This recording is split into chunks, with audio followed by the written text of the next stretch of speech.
Hello everyone and welcome back to Campus Voice, the podcast for university student by university student. I am your host Pais, and today we are taking a topic we all deal with one campus learning English. With me today is Eki, a final year student who has been researching language trend and career readiness. Welcome, Eki. Thanks for having me, student. It is great to be here. This is a topic I am really passionate about because I see so many of our friends struggling with it every semester. Exactly, we constantly hear of lecturers say you must improve your English, but let's start with higher education itself. Why is English so heavily emphasized while we are still in university, especially for students who are not majoring in English? That is a great question to start with. In higher education, English is the primary key to accessing global knowledge. Most high-quality academic journals, modern textbooks, and international research papers are written in English. If you only rely on materials translated into Indonesian, you are limiting yourself a very small percent of available information. I see. But let me ask a critical question here. What if a student says my major is Tau and 30 in Indonesian and I can just use Google Translate for my assessment? Do they really need to invest time in learning the language? Translation tools are helpful, but they cannot replace true understanding, especially with complex academic concepts. Actually, a 2023 academic study by Solihah, Kartika, and Setiawan found that Indonesia undergraduate students face major challenges with English for specific purposes. The research noted that a lack of specific vocabulary in their course field make it very difficult for students to comprehend their course materials. So, relying complete on translation tools of led to misunderstanding of key concept in your or major. That makes a lot of sense. A bad translation called ruin and enter thesis. Okay, so it is clearly essential for our studies. But what happens after graduation? Let's move on to future careers. A lot of students think I will just learn English after I graduate. Right before a job interview, what do you think about this strategy? That is a very good strategy. Language action takes time. You cannot just learn for a month and student come down in today. Job market English is no longer just a bonus skill. You put at the bottom of your CV. It is a basic requirement. A study from 2021. The Atlas and his research team investigated this issue. They conclude the language flexible is now a global employment skill. Employers expect graduates to have English ready as a baseline skill on day one.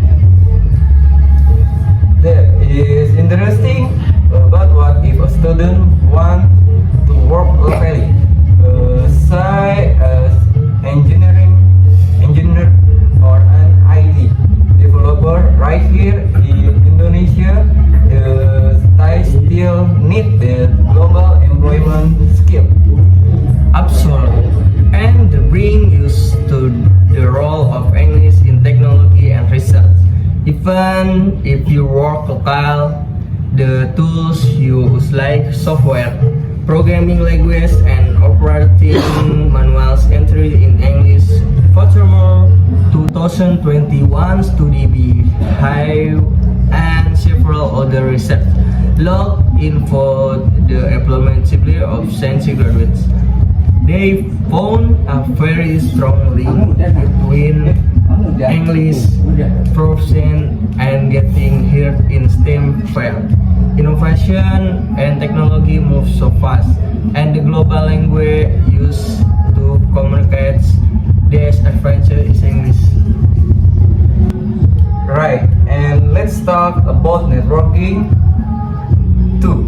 In university, we often have international seminar of use lecturer. If you cannot speak English, you really miss out on building those connection, don't you? Exactly. If you can interact with international professor or student, you are opening doors for scholarship, exchange program, and future collaboration. If you cannot communicate, you are essentially isolating yourself from the global academic community. So the benefits are crystal clear, but let's talk about the reality on the ground.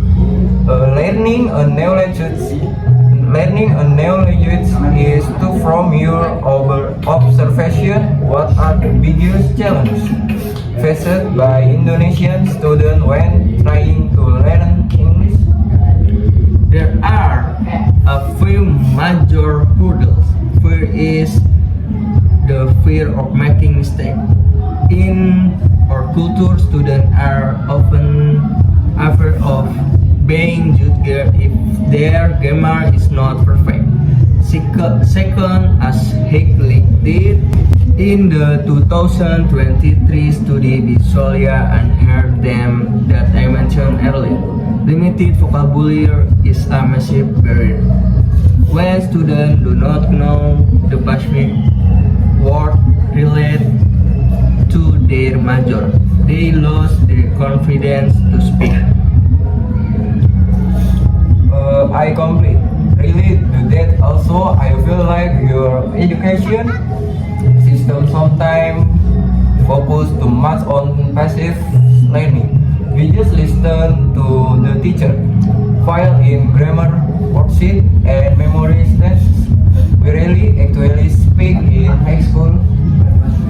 That is exactly the root of problem. For years, English has been taught as a set of rules to measure for exam, not as a tool for communication. So when students reach university, they freeze way they have to speak. Furthermore, there is environmental pressure sometimes when a student tries to practice speaking English on campus. Their peers may say, "Oh, you are trying to act like a foreigner," or so English. That peer pressure destroy motivation. Whoa, that is so true. The so English stigma is a real barrier. So how do we fix this? Or listen one actionable advice. What are some practical solutions university students can use to improve their English proficiency without feeling overwhelmed? The best solution is immersion, and you do not need to live abroad to do it. Change the language on your smartphone to English. Watch Netflix or YouTube in English, first with English subtitles, and eventually with both them. This helps you learn how words are naturally spoken. That sounds fun. Actually, what about speaking skills? How do we build the confidence and overcome the peer pressure? You have to practice speaking in a low pressure environment. Find a study buddy or join an English club on campus where everyone has the same goal. The focus should be on successful communication, not perfect grammar. If the other person understands your point, you have a skills also. Practice reading academic, literature related to your major. That will slowly build up use practical vocabulary, which solves the actual problem mentioned in Soliha's research. I love that in the idea of focusing on communication rather than perfection. I take so much pressure off when we are almost out of time. So let's wrap this up. How would you summarize or this question today for the student listening? Assup University is the perfect team to build your English skill. As the research shows, English is not just an academic subject. It is a global survival skill. It gives you access to the best research, makes you highly comfortable in the job market, and connect you to global technology and innovation. Do not let the fear of grammar stop you. Start small, practice daily, and build confidence. Brilliant summary. I will add my own takeaway. Learning English is an investment in your future. I may feel difficult now, like climb a steep mountain, but the view from the top, whether that is great career, global networking, or just understanding your favorite international podcast of solid work. Thank you so much for joining us today and sharing this evidence-based insights. Thank you. Thank you for having me, student ACAP, praising everyone. And thank you to your listeners. This has been Campus Voice. See you next time.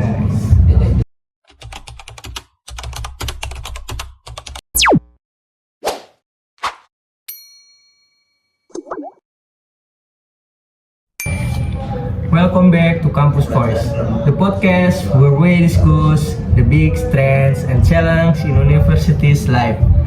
I'm your host, Eki Kurniawan Permana. Today we are tackling a massive topic that is everywhere right now. Artificial intelligence on campus. Joining me today is Nares Faisal Mubarak, a senior who just finished a major research project on this exact subject. Welcome, Nares Faisal Mubarak. Thanks for having me, Eki. I'm really excited to be here.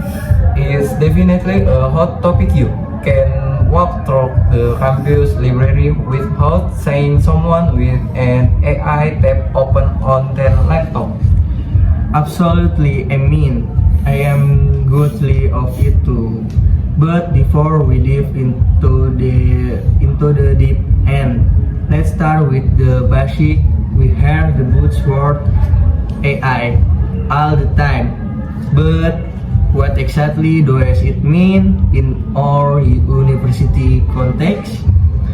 How are students and lecturers actually using it day to day? That's a great place to start when we talk about AI on campus today. We are mostly talking about generative AI tools like ChatGPT. It's technology that can generate human-like text, summaries, long articles, or brainstorm ideas based on the prompt we gave it. Students use it smart tutor or for research assistants. Meanwhile, lecturers are using it to design course material, create case studies, or even generate pre-grading rubrics. That sounds incredibly useful. But from an academic perspective, looking at your research, what are the proven advantages of using AI for your students? There are major benefits when it comes to collaborative and personalized learning. For example, a 2003 study by Zhu and colleagues explore how ChatGPT help undergraduate students with interdisciplinary learning Zhu et al. 2023. Because AI is trained on massive amounts of data from different fields, it acts as a conversational agent that can immediately answer questions and fill in gaps in a student disciplinary knowledge. Oh, that makes a lot of sense. So, if I'm a biology major trying to understand a computer or a computer science concept for a group project, the AI can explain it to me at a level while I can actually understand. Exactly, I bridge to knowledge gaps and realize boost your ability to collaborate across different subjects, making learning much more accessible. Zhu et al. 2023. But there has to be catch. It can be perfect. What are the main deciphering or risks or railing on all like this? The risks are definitely real. A recent 2025 paper by Terap Bibal and Kusawat analyzes how different people perceive ChatGPT and education, and they found both concern regarding response accuracy. AI sometimes generates what we call hallucination, completely fake